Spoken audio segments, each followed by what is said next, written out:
श्री शिवाय नमस्तुभ्याम। भगवान शिव और माता पार्वती की आप पर और आपके परिवार पर सदैव कृपा बनी रहे। आज की इस वीडियो में हम सोमवार के दिन किए जाने वाले पशुपति व्रत कथा को सुनेंगे और साथ ही जानेंगे कि पशुपति व्रत को करने की विधि क्या है, इसका उद्यापन किस प्रकार किया जाता है और इसके नियम क्या क्या है। तो आइए भक्त जानते हैं पशुपति व्रत कब से करना चाहिए। पशुपति व्रत को किसी भी महीने के सोमवार से, चाहे वह कृष्ण पक्ष का हो अथवा शुक्ल पक्ष का हो, आप प्रारंभ कर सकते हैं। शास्त्रों के अनुसार इस व्रत को करने के लिए किसी विशेष महीने का होना अनिवार्य नहीं है, केवल सोमवार का दिन होना आवश्यक है। पशुपति व्रत भगवान भोले शंकर को समर्पित होता है जब आप बहुत सारी परेशानियों से परेशान हो और उन परेशानियों का कोई भी हल आपको नहीं मिल रहा हो, तो आप अपनी परेशानी किसी को नहीं बता पा रहे हैं, तो यह व्रत आपकी सभी मनोकामनाओं को पूर्ण करने वाला बन जाता है। अतः पशुपति व्रत को भगवान शंकर पर पूर्ण विश्वास के साथ करना चाहिए। पशुपति व्रत को 5 सोमवार करने का विधान है। वैसे तो आपकी मनोकामना 5वां सोमवार आने से पहले ही पूर्ण हो जाती है। अगर आप फिर से व्रत करना चाहते हैं तो एक सोमवार को छोड़कर आप दोबारा पशुपति व्रत शुरू कर सकते हैं। पशुपति व्रत की विधि क्या है, आप भगवान श्री भोलेनाथ का किस प्रकार पूजन करें, पशुपति व्रत के नियम क्या है। आप पशुपति व्रत जिस सोमवार से करना प्रारंभ कर रहे हैं, उस सोमवार को स्नान करके स्वच्छ वस्त्र धारण करके 5 सोमवार व्रत करने का संकल्प लेना चाहिए।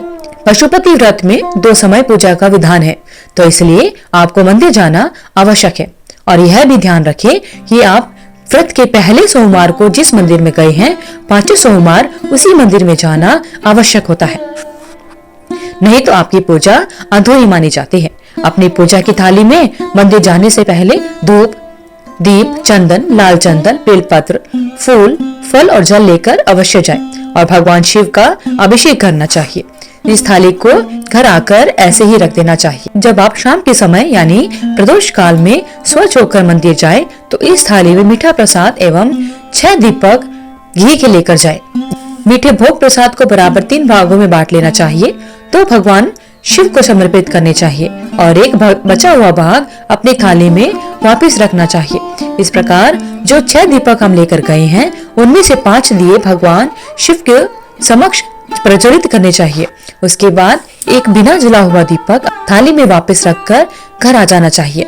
इसे घर में प्रवेश होने से पहले अपने दरवाजे के दाहिनी तरफ चौखट पर प्रज्वलित कर देना चाहिए और घर में प्रवेश करने के बाद एक भाग भोग प्रसाद जो आप थाली में रखकर लाए हैं, वह आप इसे ग्रहण करें और इस बात का ध्यान रखें कि यह प्रसाद किसी अन्य व्यक्ति को ना दे। यह आपको पूरा का पूरा स्वयं ही ग्रहण करना है। इस व्रत में आप प्रसाद के साथ भोजन भी ग्रहण कर सकते हैं। हो सके तो मीठा भोजन ही करना चाहिए। जैसे कि शास्त्रों के अनुसार प्रत्येक व्रत के कुछ अपने नियम होते हैं, वैसे ही इस व्रत के भी कुछ नियम है। इस व्रत को सोमवार के दिन ही किया जाता है। इस व्रत में सुबह और शाम को यानी प्रदोष काल में पूजा की जाती है और मंदिर में जाना अनिवार्य होता है। किसी कारण अगर आप व्रत करने में असमर्थ हैं, तो उस सोमवार को व्रत नहीं करना चाहिए। आप जिस मंदिर में जाते हैं, उसमें भक्ति पूर्वक भगवान शिव को बेलपत्र और जल अभिषेक अवश्य करना चाहिए। व्रत करने वाले को दिन में सोना नहीं चाहिए, भगवान शंकर का ध्यान करते रहना चाहिए। इस व्रत में आप दिन में फलाहार भी कर सकते हैं। यदि व्रत के दौरान श्रद्धा के अनुसार दान भी कर सकते हैं। आइए भक्तजनों, अब जानते हैं पशुपति व्रत की उद्यापन विधि क्या है। पशुपति व्रत को 4 सोमवार तक विधि हमने बताई है। उस विधि से पूजा अर्चना करने के बाद जब आप 5वें सोमवार को मंदिर में जाते हैं शाम के समय यानी प्रदोष काल में, तब आप अपनी पूजा की थाली में भोग प्रसाद, साथ में दिए और एक नारियल लेकर जाना चाहिए, जिस पर मूली लिपटी होनी चाहिए। इसको भगवान शिव को समर्पित करना चाहिए। हो सके तो 108 बेलपत्र या 108 फूल से भगवान भोले शंकर का श्रृंगार करना चाहिए और अपनी श्रद्धा के अनुसार दान करना चाहिए। साथ ही भगवान शिव के मंत्रों का भी अवश्य जाप करना चाहिए, जैसे महामृत्युंजय और श्री शिवाय नमस्तुभ्याम का अवश्य जाप करना चाहिए। साथ ही भगवान शिव की आरती करनी चाहिए। शिव चालीसा का भी अवश्य पठन एवं श्रवण करना चाहिए। आइए भक्तजनों, अब सुनते हैं भगवान पशुपति नाथ की व्रत कथा। कथा शुरू करने से पहले जब आप मंदिर जाते हैं तो मंदिर जाते समय अपने पूजा की थाली में कुछ चावल के दाने अवश्य रखने चाहिए और जो कथा शुरू करने से पहले अपने साथ लाए गए चावल के दानों को अपने हाथ में ले और उन सभी लोगों को दे जो आपके साथ बैठकर कथा सुन रहे हैं। और जब कथा समाप्त हो जाए तो इन चावल के दानों को मंदिर में यहाँ वहाँ नहीं फेंकना चाहिए, मंदिर में एक तरफ चढ़ा देना चाहिए। एक बार की बात है, भगवान शिव नेपाल की सुंदर तपोभूमि से आकर्षित होकर एक बार कैलाश छोड़कर यहाँ आए और यहीं पर ठहर गए। इस क्षेत्र में वह 3 सींग वाले हिरण यानी चिंकारा का रूप धारण कर विचरण करने लगे। इसलिए इस क्षेत्र को पशुपति क्षेत्र या मृगस्थली भी कहा जाता है।